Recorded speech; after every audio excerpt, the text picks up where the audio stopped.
Tiago, capítulo 1, dos versos 9 ao 11. Mas glorie-se o irmão abatido, ou seja, de condição humilde, na sua exaltação, isto é, na sua dignidade. E o rico em seu abatimento, porque ele passará como a flor da erva. Porque sai o sol com ardor, e a erva seca, e a sua flor cai, e a formosa aparência do seu aspecto perece. Assim se murchará também o rico em seus caminhos. Amém? A igreja pode sentar. A carta de Tiago, essa carta do irmão do Senhor Jesus, traz alertas para um cristianismo prático, um cristianismo vivido no dia a dia. E também evidencia uma preocupação com as injustiças sociais. E nesta perícope, nesse trecho que nós lemos, Tiago, ele apresenta um fator de injustiça social, a exploração dos ricos para com os pobres. Isso está nas entrelinhas desse trecho e isso fica mais claro, mais evidente no decorrer desta carta, especificamente no capítulo 2. Contudo, nós precisamos ter em mente que Tiago, ao expor esse problema, não estava querendo se promover. Tiago, ao expor esse problema, não estava fazendo marketing para qualquer tipo de campanha. Tiago, ao expor esse problema, ele não estava fazendo da sua denúncia um palanque para aparecer. Tiago, ao expor este problema, ele também não estava polarizando pobre versus rico. Pobres versus ricos. Tiago fala sob a inspiração do Espírito Santo, ou seja, na condução do Espírito Santo, e de forma legítima expõe um problema que não deveria acontecer no meio do povo de Deus, no meio da igreja. O ser rico, irmãos, o ser rico não é um problema, é uma bênção. O problema é se orgulhar da riqueza, colocar a esperança na incerteza da riqueza. Mas quando se recebe a dádiva, o presente, a bênção de Deus, essa bênção de Deus, que é ter uma boa condição financeira, uma boa condição social, o indivíduo, a pessoa deve reconhecer que essa riqueza provém de Deus, que Ele dá para usufruir, para aproveitar com alegria e também para ajudar outras pessoas. Na primeira carta a Timóteo, no capítulo 6, os versos 17 e 18, você pode acompanhar aí no slide. A palavra de Deus diz: manda aos ricos deste mundo que não sejam altivos, isto é, orgulhosos, nem ponham a esperança na incerteza das riquezas, mas em Deus, que abundantemente nos dá todas as coisas para dela gozarmos. Olha, é Deus quem dá a riqueza. Versículo 18, ele continua, falando para os ricos, que façam o bem, enriqueçam em boas obras, repartam de boa mente e sejam comunicáveis, ou seja, prontos a ajudar, prontos a compartilhar, prontos a repartir. Então, o problema não era e não é ser rico. O problema não é a riqueza. O problema é o amor à riqueza, o amor ao dinheiro. Esse é o problema, como está na primeira carta a Timóteo, no capítulo 6, versículo 10, que diz: porque o amor ao dinheiro é a raiz de toda espécie de males. E nessa cobiça, alguns se desviaram da fé e se traspassaram a si mesmos com muitas dores. Então, o problema apresentado nas Escrituras é o amor ao dinheiro, a cobiça pela riqueza, aquela vontade desenfreada a todo custo de ter riqueza, de ter dinheiro, de ser rico. Querer cada vez mais, quanto mais tem, mais quer. E com essa atitude, o indivíduo se desvia, se afasta da fé. Esse desvio da fé se dá pelo orgulho, esse desvio da fé se dá pela ganância, Esse desvio da fé se dá pelo egoísmo de pensar só em si e não nos outros. Esse desvio da fé se dá pela confiança na incerteza dos bens materiais. Esse desvio da fé se dá pela falta de reconhecimento que Deus é quem proporciona essa boa condição, essa condição elevada. Esse desvio da fé se dá pela exploração, muitas vezes, com relação ao menos favorecido, como é o caso da denúncia aqui na carta de Tiago. O amor ao dinheiro é o amor ao dinheiro que resulta nesse orgulho, nessa soberba, nesse egoísmo, nessa ganância, nessa confiança na riqueza, nessa falta de reconhecimento que é Deus quem dá, achando que é Ele que consegue pelas próprias forças, e também pela exploração, pela conduta de estar humilhando outros e explorando outros que têm uma condição inferior.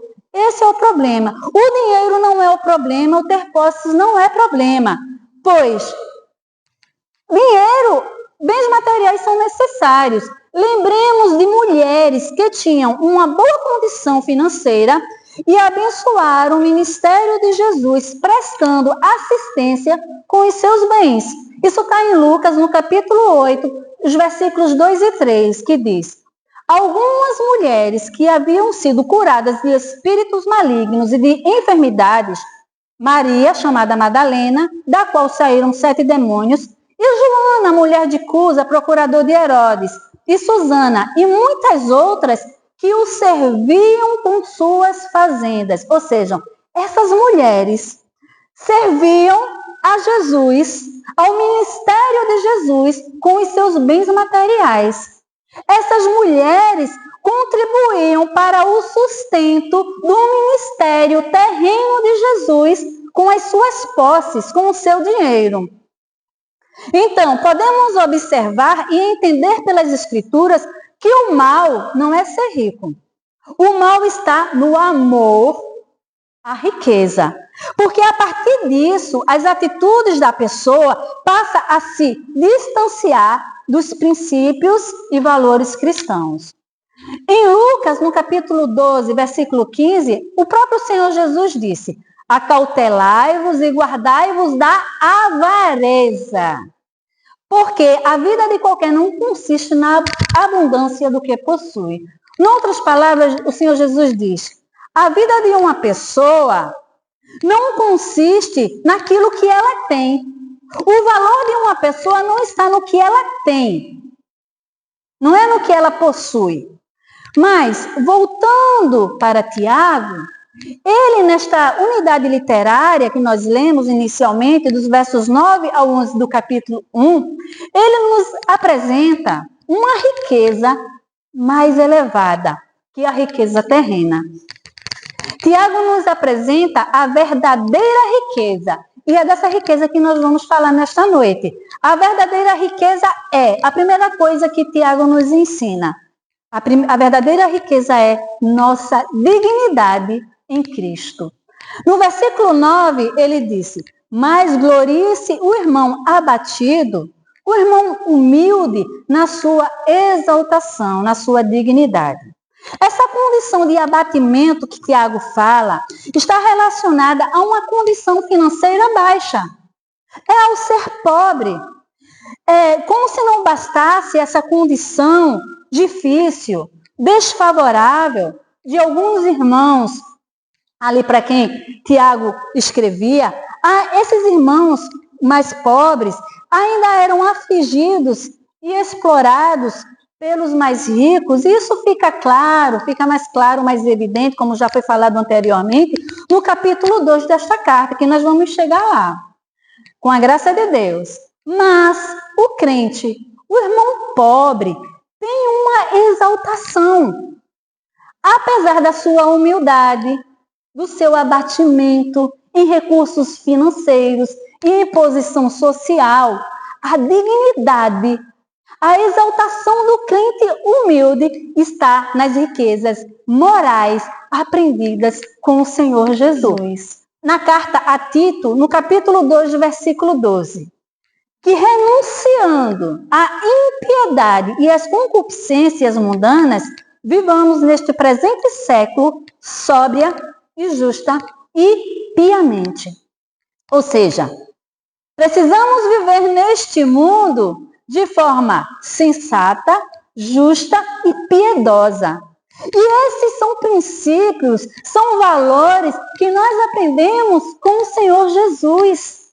Sensatez, justiça, piedade, é essa dignidade, é essa riqueza a qual o crente compartilha da imagem e da pessoa do Senhor Jesus. Essa é a verdadeira riqueza, a conduta ética, a conduta moral que temos, que replicamos a partir de Jesus. Amém?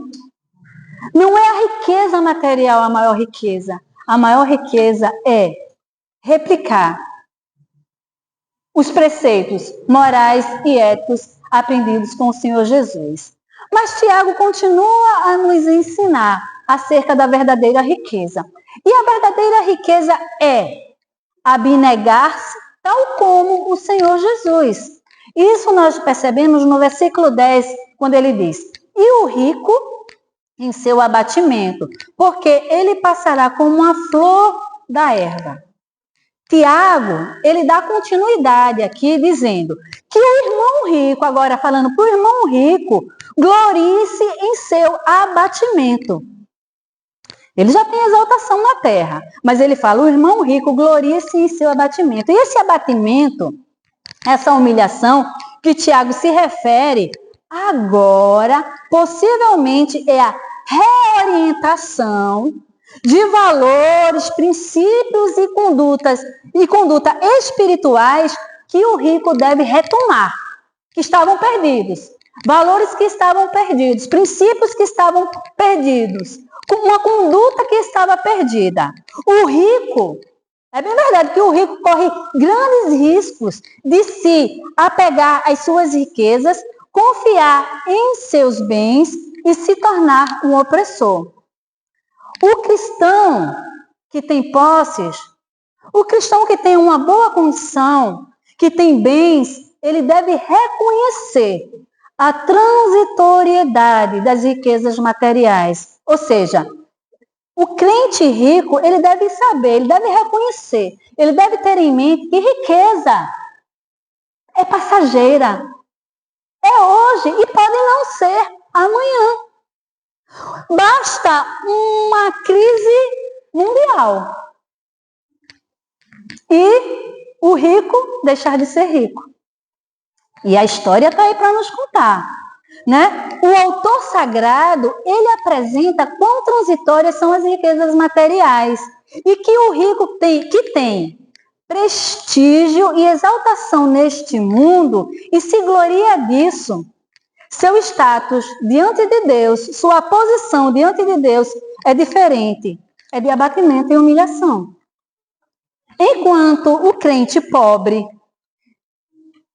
desvalorizado e desconsiderado pelo mundo, deve se alegrar na sua dignidade, isto é, no seu relacionamento com o Senhor Jesus. O crente rico, o crente abastado, com grande status aos olhos do mundo, ele deve se lembrar de que a única segurança permanente é do seu relacionamento com o Senhor Jesus, que renunciou posição, riqueza e glória. O Senhor Jesus renunciou posição, riqueza e glória. E lá em Filipenses, na carta aos Filipenses, no capítulo 2, dos versos 3 ao 8, a palavra de Deus diz: nada façais por contenda ou vanglória, mas por humildade. Cada um considere os outros superiores a si mesmos. É forte essa palavra, né, irmãos? Não atente cada um para o que é propriamente seu, mas cada qual também para o que é dos outros. Não pense só em si, pense no seu semelhante, de sorte que haja em vós o mesmo sentimento que houve também em Cristo Jesus, que sendo em forma de Deus, não teve por usurpação ser igual a Deus, mas aniquilou-se a si mesmo, tomando forma de servo, fazendo-se semelhante aos homens, e achado em forma de homem, humilhou-se a si mesmo, sendo obediente até a morte, e morte de cruz. O texto aqui, esse trecho nos apresenta que nós devemos agir com humildade.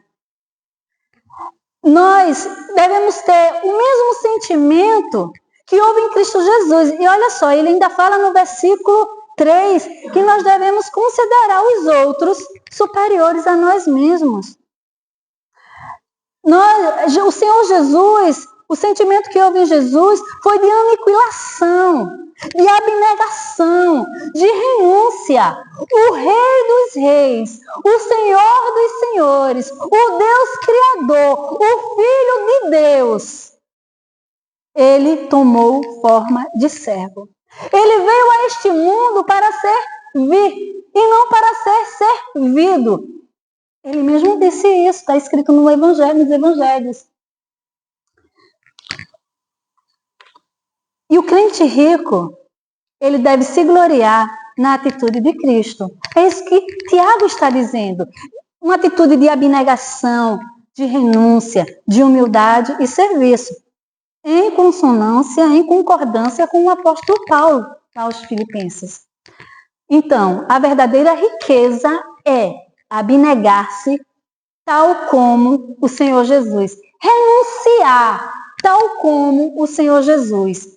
E, para finalizar essa perícope, esse trecho, enquanto o apóstolo Paulo, ele extraía suas metáforas das ocupações humanas, como construção, agricultura, disputas atléticas, aqui Tiago, semelhantemente ao seu irmão, o Senhor Jesus, parece que ele prefere cenas da natureza. E a gente viu a semana passada, domingo passado, ele falando sobre aquele que duvida, semelhante à onda do mar, no versículo 6 do capítulo 1. E agora ele usa uma outra figura de linguagem, se referindo à flor do campo, no versículo 10.